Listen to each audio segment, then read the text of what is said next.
Bharatiya Janata party Hingoli जिल्हा बैठकीचे आयोजन करण्यात आले होते।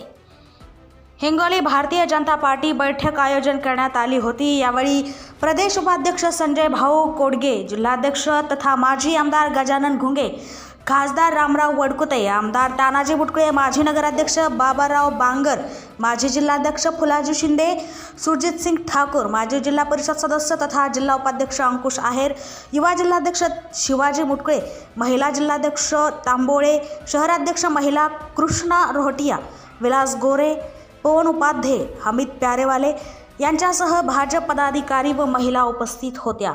हिंगोली लाईव्ह साठी चंद्रकांत वैद्य। त्या ठिकाणी आपण तितके सोडवताल तितके त्या ठिकाणी मार्क मिळणार आहे आणि तो तुम्हाला मित्रांनो आपल्याला प्रमाणपत्र आपण पूर्ण केल्याच्या नंतर भारतीय जनता पार्टीचे तुम्हाला प्रमाणपत्र मिळाले। आपण जर भारतीय जनता पार्टीचे पदाधिकारी म्हणून गेलो आणि आपलं प्रमाणपत्र आपल्याकडे नसेल तर आपण कुठेतरी कामामध्ये कमी पडायलो, आपण सरल्यापर्यंत त्याचा अर्थ आपण सरल्या वापरत नाही, आपण सरला आपण लोड करत नाही, सरला आपण त्या ठिकाणी अपडेट करत नाही। माझी तुम्हाला सर्वांना विनंती आहे, जेवढे या ठिकाणी आज आलेले दोघांना माझी विनंती आहे की जोपर्यंत प्रमाणपत्र तुम्ही बाहेर काढत नाही तोपर्यंत कोणाला या ठिकाणी मी बसणार गेटवर, जोपर्यंत तुम्ही प्रमाणपत्र दाखवणार नाही तोपर्यंत खाली एंट्री करणाऱ्या उड्या खाण्यातून तरी चालतील, ते तू उड्या खा नाही तर मला प्रमाणपत्र दाखवा, दोन पैकी एक पर्याय तुम्हाला। म्हणून माझी विनंती आहे की तुम्ही प्रमाणपत्र या ठिकाणी आपण दिलं पाहिजे। आपण श्यामापूरच्या संदर्भात आपल्यातल्या खूप थोड्या सुभाष शेठ सारख्या जुन्या लोकांना त्यांच्या कामाची माहिती आहे।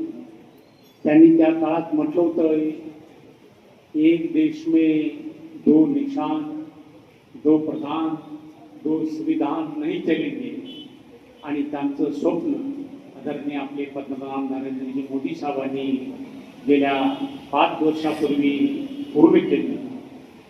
370 कलम जी काश्मीरला स्वतंत्र दर्जा होता तो दर्जा काढून घेण्याचं काम आपल्या अमितभाई शाह साहेबांनी मोदी साहेबांच्या नेतृत्वाच्या सरकारनं काढून घेतलं आणि हा काश्मीर आज आझाद झालेला आहे। आता स्वातंत्र्य काश्मीरला आता मिळालं असं म्हणता येईल। तिथल्या सुख सुविधा, तिथल्याचे लाडके आमदार तानाजीराव मुटकुळे साहेब, त्या ठिकाणी माजी नगराध्यक्ष बाबारावजी बांगर, ठाकूरजी, अंकुशजी आहेत, आदिवासीचे नेते शिंदे, एक शिंदे, बोर्डे साहेब, भुजबळासाहेब तांबळे, मुळेताई, अतिशय दांडवकर, फुलाजी शिंदे, सरचिटणीस नागरे साहेब, लग्नाजी, युवा नेते शिवाजी मुटकुळे, शहराध्यक्ष रजनीश फडणवीस व सर्व आदरणीय कार्यकर्ते मित्रांनो, आपल्याला माहीतच आहे की त्यांनी सांगितलं होतं